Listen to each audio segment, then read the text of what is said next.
De tout temps, le sang a toujours fasciné l'être humain. Dans cette vidéo, nous allons mettre en évidence ce qui différencie les groupes sanguins.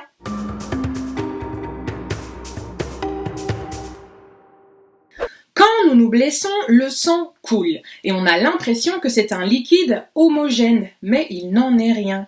En effet, le sang est une substance composée à 55% de plasma et à 45% d'éléments figurés, les globules rouges, les globules blancs et les plaquettes. Aujourd'hui, nous allons nous intéresser aux globules rouges. Elles font partie des rares cellules qui n'ont pas de noyau. On les qualifie de cellules anucléées. L'absence de noyau permet à ces cellules d'avoir une forme biconcave, creusée des deux côtés. Les globules rouges portent à leur surface des macromolécules spécifiques que l'on appelle des antigènes.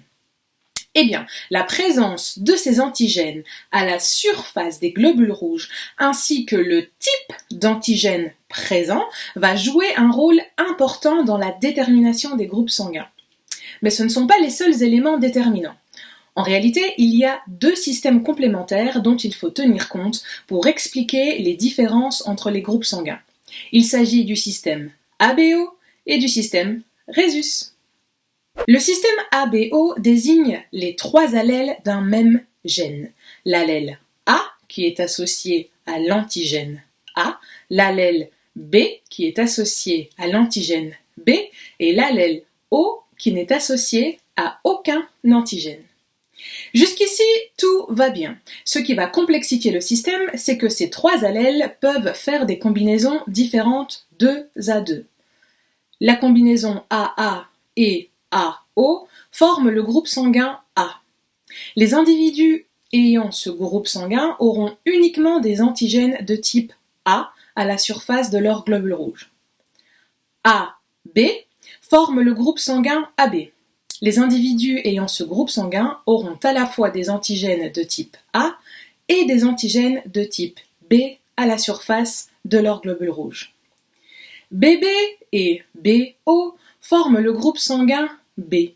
Les individus ayant ce groupe sanguin auront uniquement des antigènes de type B à la surface de leur globule rouge. La combinaison OO forme le groupe sanguin O. Les individus ayant ce groupe sanguin n'auront aucun antigène à la surface de leur globule rouge. 3 allèles qui forment 4 groupes sanguins différents. Le système Rhésus fait référence à un autre antigène spécifique porté également à la surface des globules rouges. Si cet antigène spécifique est présent à la surface des globules rouges, l'individu sera qualifié de Rhésus positif. Si cet antigène spécifique est absent, l'individu sera alors Rhésus négatif. Ce qui fait que chacun des 4 groupes sanguins peut être Rhésus positif ou Rhésus négatif. Il existe dès lors dans la population humaine des individus de groupe sanguin A- ou A+, B- ou B+, AB- ou AB+, O- ou O+.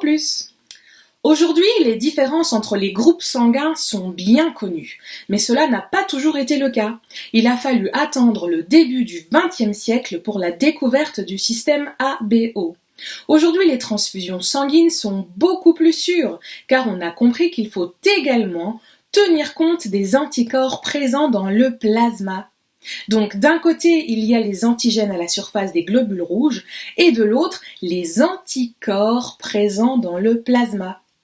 En cas d'incompatibilité entre un donneur et un receveur, il y aura assez rapidement une réaction immunitaire dans le sang. Prenons un exemple concret. Si vous êtes de groupe sanguin A négatif, cela signifie que vous portez des antigènes de type A sur vos globules rouges et que vous êtes Rhésus négatif. Cela veut dire aussi que vous portez dans votre plasma des anticorps nommés anti-B et des anticorps nommés anti-Rhésus. C'est pour cela que vous ne pourrez pas donner votre sang à une personne de groupe sanguin B, ni à une personne de groupe sanguin O.